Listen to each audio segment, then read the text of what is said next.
إن الحمد لله وصلي وسلم على نبينا مصطفى محمد صلى الله عليه وسلم وعلى آله وصحبه أجمعين أما بعد أعوذ بالله من الشيطان الرجيم بسم الله الرحمن الرحيم سورة زمر മൂന്നാമത്തെ ആയത്ത് അലാ ലില്ലാഹി ദീനുൽ ഖാലിസ് നിഷ്കളങ്കമായ കീഴ്വണക്കം ദീൻ അല്ലാഹുവിനുള്ളതാണെന്ന് നിങ്ങൾ അറിയണം. വല്ലദീന തഖദു മിൻ ദൂനില്ലാഹി ഔലിയ അല്ലാഹുവിനോർമ്മ രക്ഷകർത്താക്കളെ സ്വീകരിച്ചവർ അവർ പറയുന്നു മാനബുദുഹും ഞങ്ങൾ അവരെ ആരാധിക്കുന്നില്ല ഇല്ലാ ലിയുഖദിബൂന ഇലല്ലാഹ് അല്ലാഹുവിലേക്ക് ഒരു അടുപ്പിക്കാൻ വേണ്ടിയല്ലാതെ ദുൽഫ ഒരു സമീപ്യം നോക്കൂ നിങ്ങൾ അല്ലാഹുവിലേക്ക് ഒരു പ്രത്യേകമായ ഒരു സമീപ്യം അടുപ്പിക്കാൻ വേണ്ടിയല്ലാതെ ഈ പറയുന്ന ഒരാളെയും നാം ആരാധിക്കുന്നില്ല.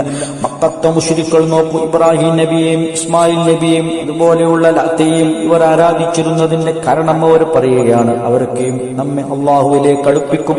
നോക്കൂ നിങ്ങൾ, നമ്മെപ്പോലെയുള്ള മനുഷ്യരാണ് ഇതൊക്കെ പറയുന്നത്. അവർ നമ്മെപ്പോലെയുള്ള മുമ്പ് മരണപ്പെട്ടുപോയ അമ്പിയാക്കളെയും അതുപോലെ സ്വാലിഹീങ്ങളെയും ആരാധിക്കുന്നവരാണ് ഈ പറയുന്നത്. അള്ളാഹുവിലേക്ക് ഒരു പ്രത്യേക അടുപ്പം അവരടുപ്പിക്കും. അതിന് അള്ളാഹുമായിട്ട് അവർക്ക് സാമീപ്യമുണ്ട്.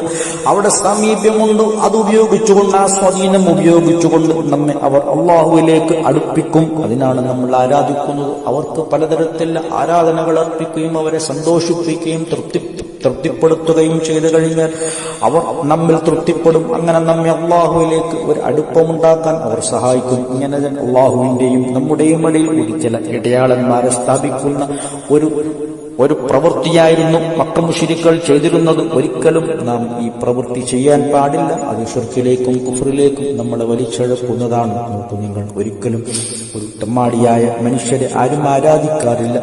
സജ്ജനങ്ങളെയാണ് എല്ലാ കാലത്തും മനുഷ്യൻ ആരാധിച്ചിരുന്നു. നൂഹ് നബിയുടെ സമുദായത്തിൽ 5 സ്വാലിഹീങ്ങളെയായിരുന്നു അവർ ആരാധിച്ചിരുന്നത്. എല്ലാ കാലത്തെയും അമ്പിയാക്കളെയും അതുപോലെ ഔലിയാക്കളെയുമായിരുന്നു ജനങ്ങൾ എല്ലാ കാലത്തും ആരാധിച്ചിരുന്നത്.